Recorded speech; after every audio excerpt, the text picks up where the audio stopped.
Hey, good morning. Welcome to this video. Welcome to Tilburg. It is 2 weeks after I tried to race across the 3, a mountain bike ultra in Belgium, Germany, Luxembourg. If you've seen the last video, link is up there. You know that I didn't complete it, but you also know that I was pretty happy with my bike setup, which means that I will be using this more often in this year, and that's why I'm going to show it to you. It's my 3rd bikepacking trip of this year already, and by far the best bike setup. I thought I would get something to lean my bike up against, but maybe I could also sit down. Yeah, Mats? We're going to do this presentation together? Alright, that's the camera. Other side. There. It is still very dirty. Absolutely nothing has changed to it since I finished riding 2 weeks ago. Very important not to forget Carry Gear's supply vest, of which we are going to make a version 2 with another morning. Let's look at some of the luggage first, and then I'll tell you everything about the bike setup itself. So, in the hydration vest, I was carrying a 2-liter water bladder that I filled with water at the start and later with some kind of juice. Yeah, see? Still got juice, Mellocoton, blood orange, my favorite. For off-road ultras, I think definitely you're gonna want some kind of water bladder situation because it's so much easier to drink from one of these straws while you're riding with 2 hands on the bars. Way easier than from a bottle when stuff is technical and you're having to work to stay on the bike. I also had in the back some spare clothes that I used at night and in the morning. A rain jacket. I was wearing the another morning mid layer, also fluffy insulating layer. I had my light that I used at night in here, headlight. Power bank for charging my phone because I didn't have to charge anything else. More on that later. It had also my gloves in there, but I wore them all the time, especially off-road for long times. That's pretty good to have. Then in the front pockets I had my action camera, DJI Action 6, that I recorded all the race footage on. I used this in collaboration with my Pro Standard mouth mount, of course. That's how I film on the bike shots when I'm going down single tracks or chasing people. I had a spare pair of earphones that I used to listen to music or podcast. I still have a receipt from my lunch. I'm gonna give this to my tax person later. So many pockets in here. I can see, oh here, I had some caffeine gum in there as well. Didn't choose one because in the morning I didn't feel like I needed any caffeine because I didn't really fall asleep at night. So I also didn't need to wake up. I had some gels that I ate some, and there's some still left in this pocket. Outside pocket I used when I took the jacket off in the morning. And these 2 side pockets, I put some drinks in there, which I finished while I was riding. Like chocolate milk that I picked up at the store, put it in there. It was easy to access while I was riding, so I didn't have to stop to eat or drink, which is good. Then, other pockets on the bike. Of course, I ran the Tailfin cargo pack, spare chain links in here. On the other side, very important, toilet paper, because you never know when you need to take a number 2. Easily accessible on this mesh pocket on the side. And then in here I had my sleep system, C2 Summit Spark 30, which is a -1 Celsius sleeping bag. It kept me warm during the night. Super comfortable. It was the first time I used it. Definitely going to be using this again. C2 Summit Ultralight XR sleeping mat, which is insulated, so it keeps you warm even if the ground is a little bit colder, which came in handy.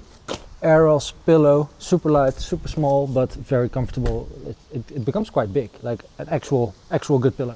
Had my toiletries in a little bag. This is the food that I intended to use on the 2nd and 3rd day, which I didn't ride, so I guess I'm gonna keep those for a new adventure. Some more food, emergency bivvy in case I had to sleep again and it was extra cold. Gonna keep that for a new adventure as well. And then here was a little dry bag for electronics. So I had spare batteries, spare SD card, battery for the bike, for the camera, and for my headlight. In the frame bag I had only snacks. I bought some Haribos on the way. I brought a lot of Cliff blocks, very easy to eat, very nice, different flavors. I brought some trail mix, which I didn't end up eating, so I'm saving those for new adventures. Are these like dried sausages? It was Leanne's recommendation to bring those in case I got tired of the Cliff bars. Pretty easy to eat.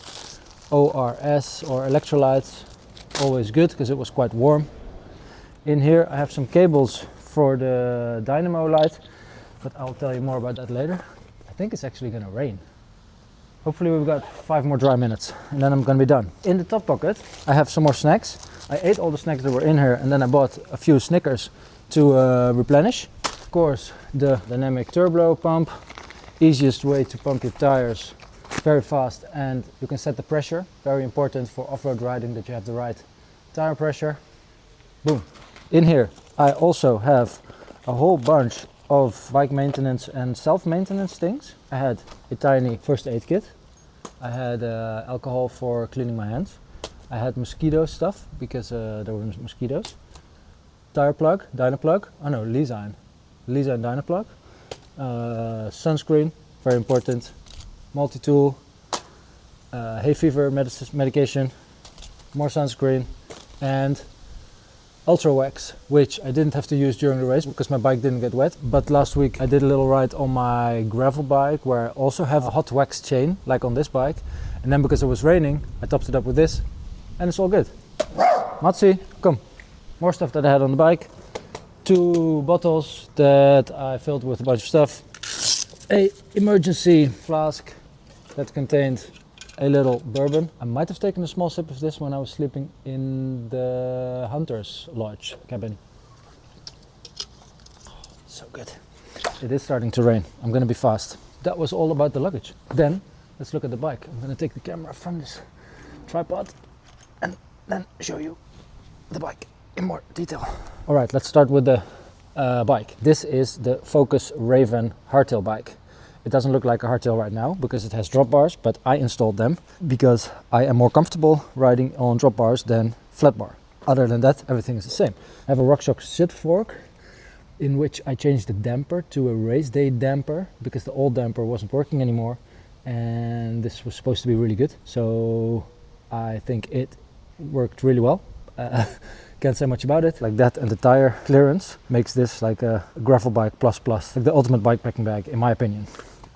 I used a dynamo hub. This is an old wheel that I had for my gravel bike, so I had to use some kind of spacer in the front to make it fit, so I can run it now on this bike or my gravel bike, whatever I want. Tires, Vittoria Mescal 2.4 XC Trail on the front, 2.4 Peyote XC Trail on the back.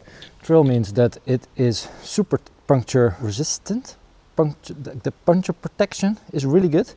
And I didn't get any punctures. They are still hard after 2 weeks of not touching the bike. So far, very happy with the tires. Traction was good, speed was good, love it. On the front you can also see my dynamo light.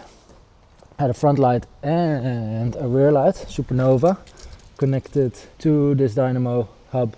So the light was always on, safe for at night in the forest and also when I was doing road sections. I bought some new rival shifters to put on these drop bars. Because it's SRAM Access, it's super easy to connect to all the other components on this bike. I love that system so much, and I can change these from bike to bike whenever I feel like it. Another big improvement was the Coros Jura. I ended up riding about 30 hours in total for half of the race, and I didn't have to charge it. It was still at, I don't know, 80% battery when I finished. Charging your head unit is such a pain in the ass when you're doing ultras or long bikepacking trips, and with this you just never have to charge it, which is great. I used Profile Design aero bars. I like how they're kind of short and very ergonomically good. It's always good for these really long rides. Have your hands in as many positions as possible to relieve your arms, hands, shoulders, everything. Then restrap frame bag, tail fin, top tube bag, cargo bag. I already showed you that. I used shorter cranks than I normally do. These are 170 paired with a 30 teeth chain ring. 30 teeth chainring is what I should have had in Oman. Definitely, I think with this bike I would have been able to ride a lot more of the uphills that we now had to walk. So if I would do any sort of bikepacking trip in a remote area, again, 100% I'm taking this bike with this type of gearing. In the back I had 1052, pair that with a 30. It's fucking awesome. You can get up any hill. What else? Oh yeah, this is new. The RockShox reverb dropper post connected to the axis system. So if I press both of my shifters at once, I could drop the dropper post. It's nice because I didn't need to run the cables through the frame. And with a drop bar, there's not really an obvious position for the mechanical dropper. So this is a really nice solution if you want to make a drop bar mountain bike like this one. As I mentioned, the chain, I put hot wax on it, which is brilliant, super smooth. I didn't hear it during the whole 300 kilometers. There was a little bit of mud, so the bike got a little bit wet, but the chain was 100% fine. Shout out to Dynamic. Okay, it's really starting to rain now. This was my bike check. Of course, Mats was there for mental support. This was my bike check for the Across the 3 Ultra that I didn't finish. I hope next time I do something like this, I will do it as a pair again, because then it's fun, and then maybe I will complete it. So if you have suggestions for new ultra bikepacking races that I should do as a pair, maybe drop them in the comments. If you have ideas about how to improve this bike. The weight, by the way, was 20.6 kilogram, including filled water bottles.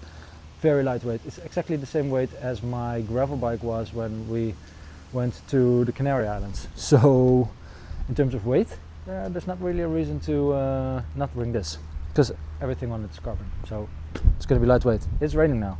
I will see you in the next video. I don't know when that will be.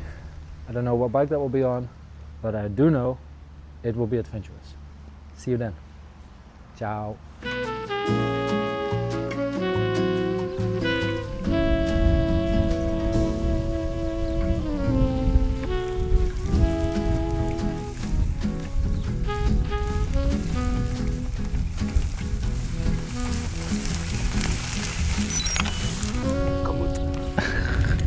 The road is there. Yeah. What is this?